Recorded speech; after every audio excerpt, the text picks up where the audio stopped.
사랑하는 여러분, 지금 이 시간 모든 것을 잠시 내려놓고 저의 목소리에 집중해 주세요. 우리는 과연 이 세상에서 무엇을 기억하며 어떤 말씀으로 우리의 길을 인도받아 왔을까요? 인생의 수많은 아픔과 기쁨 속에서도 우리를 결코 놓지 않고 붙들어 주신 그분, 바로 하나님의 말씀은 우리 삶의 가장 귀한 보물임을 다시 한번 깨닫게 됩니다. 오늘 이 자리까지 오느라 정말 고생 많으셨습니다. 여러분의 삶은 그 자체로 하나님께서 함께하신 귀한 이야기입니다. 그리고 오늘 우리가 함께할 7개의 말씀은 그 소중한 이야기에 가장 빛나는 보석들을 더해줄 것입니다. 이 말씀들은 단순한 문구 이상의 의미를 지니고 있습니다. 우리가 걸어온 길, 앞으로 나아가야 할 길에 대한 귀감이 될 것이고 하나님의 사랑과 은혜가 담긴 살아있는 증거가 될 것입니다. 이 말씀들은 우리의 과거를 위로하고 현재의 어려움을 이겨낼 힘을 주며 다가올 미래에 대한 소망을 심어줄 것입니다. 이 말씀들은 우리를 사랑하고 인도하며 우리와 영원히 함께하는 하나님의 음성이 담겨 있습니다. 자, 그럼 그 귀한 보물들을 함께 찾아 떠나볼까요? 마음의 문을 활짝 열고 함께 해주세요. 죽기 전에 반드시 외워야 할 7가지 성경 구절. 1. 갈라디아서 5장 22절에서 23절. 성령의 열매. 첫 번째 말씀은 우리 내면의 아름다운 변화를 이야기합니다. 바로 성령의 열매입니다. 오직 성령의 열매는 사랑과 희락과 화평과 오래 참음과 자비와 양선과 충성과 온유와 절제니 이 같은 것을 금지할 법이 없느니라. 당시 고린도 교회는 영적인 은사들이 넘쳐났지만 그로 인해 서로를 판단하고 분열하는 갈등이 있었습니다. 사도 바울은 이런 교회를 보며 이렇게 외칩니다. 중요한 것은 겉으로 드러나는 능력이 아니라 성령님께서 우리 안에 거하실 때 맺히는 인격의 열매입니다. 사랑과 희락 기쁨, 화평 평화, 그리고 오래 참음과 자비 친절, 양선선함, 충성, 온유, 절제. 이 9가지 열매는 마치 과일나무가 건강할 때 열매를 맺듯이 우리 영혼이 건강할 때 자연스럽게 피어나는 것입니다. 이 말씀은 오늘날 우리에게도 깊은 교훈을 줍니다. 누군가에게 쉽게 분노가 치밀어 오를 때 오래 참음의 열매를 떠올려 보세요. 작은 일에도 감사하고 기뻐하는 마음이 사라졌을 때 희락의 열매를 기억해 보세요. 이 9가지 열매를 묵상하며 내 삶의 부족한 열매는 무엇인지 스스로에게 질문해 볼까요? 그리고 그 부족함을 채워달라고 주님께 간절히 구하는 이 밤이 되기를 소망합니다. 우리가 주님 안에 머물 때 우리의 삶은 성령의 열매로 가득한 아름다운 정원이 될 것입니다. 마태복음 28장 16절에서 17절. 의심과 믿음 사이에서. 두 번째 말씀은 우리의 연약한 믿음을 따뜻하게 안아줍니다. 부활하신 예수님을 만난 제자들의 이야기입니다. 11 제자가 갈릴리에 가서 예수의 명하시던 산에 이르러 예수를 배웁고 경배하나 오히려 의심하는 자도 있더라. 이 구절의 배경은 매우 특별합니다. 예수님께서 십자가에 못 박혀 돌아가셨고 이제 부활하셔서 제자들에게 마지막으로 나타나신 장면입니다. 그토록 고대하던 스승님을 눈앞에서 본 제자들은 당연히 기쁨과 환희에 차 있었겠죠. 그런데 성경은 의심하는 자도 있더라고 기록합니다. 믿음의 위인들이라 불리는 제자들조차 부활의 기적 앞에서 온전히 믿지 못하고 의심했다는 사실은 오늘날 우리에게 큰 위로와 희망을 줍니다. 아, 나만 믿음이 부족한 것이 아니구나. 나만 이런 생각을 하는 것이 아니구나. 믿음은 때때로 흔들리고 때로는 의심이 찾아올 수 있습니다. 우리의 삶도 마찬가지입니다. 어려운 일이 닥치면 정말 하나님이 계신 걸까? 라는 의문이 들 때가 있죠. 하지만 중요한 것은 그 의심을 솔직하게 주님께 가져가는 것입니다. 예수님은 우리의 연약함을 다 아시고도 우리를 버리지 않으셨습니다. 오히려 그 의심하는 마음까지도 품어주시고 그들에게 하늘과 땅의 모든 권세를 내게 주셨으니라고 말씀하시며 사명을 주셨습니다. 주님은 완벽한 믿음이 아닌 당신의 작은 믿음을 원하십니다. 그분께 솔직하게 고백하고 나아갈 때 우리의 믿음은 비로소 단단해질 것입니다. 3. 시편 23장 4절에서 5절 사망의 골짜기에서. 세 번째 말씀은 우리가 가장 두려워하는 순간에 함께 하시는 주님의 사랑을 고백합니다. 다윗의 삶이 담긴 시편 23편입니다. 내가 사망의 음침한 골짜기로 다닐지라도 해를 두려워하지 않을 것은 주께서 나와 함께 하심이라. 주의 지팡이와 막대기가 나를 안위하시나이다. 주께서 내 원수의 목전에서 내게 상을 베푸시고 기름으로 내 머리에 바르셨으니 내 잔이 넘치나이다. 다윗은 목동이었기에 양의 특성을 누구보다 잘 알고 있었습니다. 양은 눈이 나빠서 앞을 잘 보지 못하고 길을 잃기 쉽고 공격에 취약합니다. 그래서 목자의 지팡이와 막대기가 필요합니다. 지팡이는 길을 인도하고 막대기는 위험으로부터 양을 보호하는 역할을 하죠. 이 구절에서 사망의 음침한 골짜기는 단순히 죽음의 위협을 넘어 인생의 가장 어둡고 힘든 시련을 상징합니다. 사랑하는 사람과의 이별, 끝없는 질병, 경제적인 어려움, 아마 우리 삶에도 그런 골짜기가 있었을 것입니다. 하지만 다윗은 두려워하지 않았다고 고백합니다. 왜일까요? 바로 주께서 나와 함께 하심이라는 확신 때문이었습니다.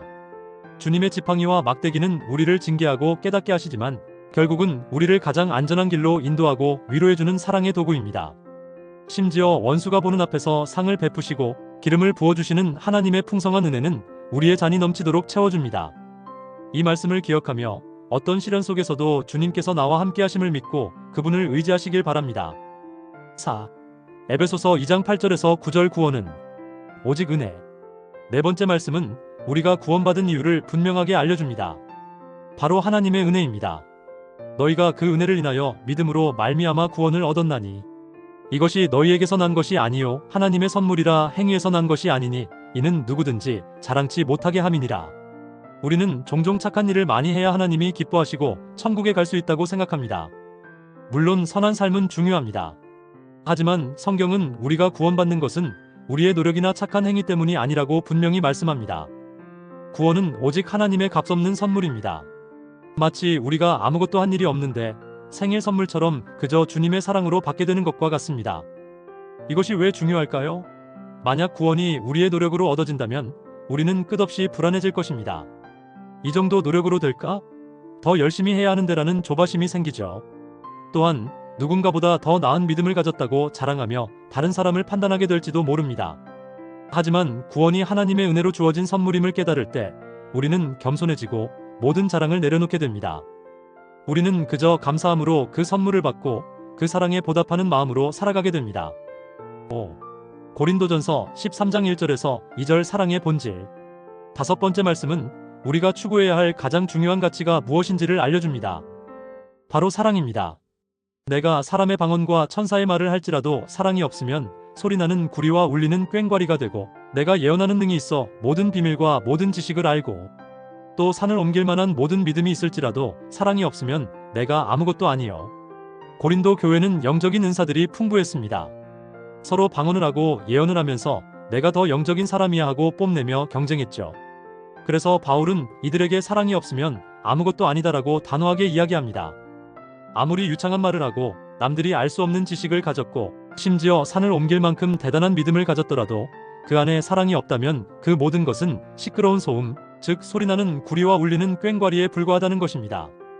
이 말씀은 오늘날 우리의 삶에도 큰 울림을 줍니다. 우리가 아무리 봉사를 많이 하고 교회의 헌신적인 일꾼으로 인정받더라도 그 모든 행동의 동기가 사랑이 아니라 인정받기 위함이나 자랑하기 위함이라면 그 가치는 하락하게 됩니다. 진정한 신앙의 핵심은 거창한 능력이 아니라 하나님과 이웃을 사랑하는 따뜻한 마음입니다. 잊지 마세요. 사랑 없이는 모든 재능과 지식마저도 무의미함을 단호하게 밝힙니다. 6. 이사야 40장 28절에서 29절 지치지 않는 능력. 여섯 번째 말씀은 인생에 지친 우리에게 큰 힘과 위로를 줍니다. 너는 알지 못하였느냐? 듣지 못하였느냐? 영원하신 하나님 여호와 땅 끝까지 창조하신 자는 피곤치 아니하시며 곤비치 아니하시며 명철이 한이 없으시면 피곤한 자에게는 능력을 주시며 무능한 자에게는 힘을 더하시나니. 이 말씀은 이스라엘 백성이 바벨론 포로 생활을 하며 모든 희망을 잃고 지쳐있을 때 주어졌습니다. 그들은 하나님이 우리를 잊으신 것이 아닐까? 라는 의심과 절망에 빠져 있었죠. 그때 이사야 선지자는 이렇게 외칩니다. 너희는 지치고 힘들지? 하지만 너희가 믿는 하나님은 결코 피곤하거나 곤비하지 않으시는 분이시다. 온 우주 만물을 창조하시고 다스리시는 그분은 무한한 힘을 갖고 계신다. 그리고 바로 그분께서 지친 너희에게 능력을 주시고 힘없는 너희에게 힘을 더해주신다. 여러분, 힘든 하루를 보내셨나요? 삶의 무게에 짓눌려 모든 것을 포기하고 싶은 순간이 찾아왔나요? 걱정 마세요. 우리 하나님은 결코 지치지 않으시는 분이십니다. 우리를 도와주고 싶지만 능력이 부족해서 돕지 못하는 분이 아니십니다. 그분께 모든 짐을 내려놓고 그분의 능력을 의지할 때 우리는 다시 일어설 수 있는 힘을 얻게 될 것입니다. 피곤한 자에게 능력을 주시고 무능한 자에게 힘을 더하시는 하나님의 사랑을 굳게 믿으시길 바랍니다. 7. 빌립보서 4장 4절에서 5절 주 안에서의 기쁨. 마지막 일곱 번째 말씀은 우리가 어떤 상황에 처해 있든 기쁨을 선택할 수 있음을 알려줍니다. 주 안에서 항상 기뻐하라. 내가 다시 말하노니 기뻐하라. 너희 관용을 모든 사람에게 알게 하라. 주께서 가까우시니라. 이 말씀을 쓴 사도 바울은 지금 어디에 있었을까요? 바로 감옥에 갇혀 있었습니다. 세상적인 관점으로는 모든 것을 잃고 절망해야 할 상황이었죠. 하지만 그는 오히려 항상 기뻐하라고 외칩니다. 왜일까요?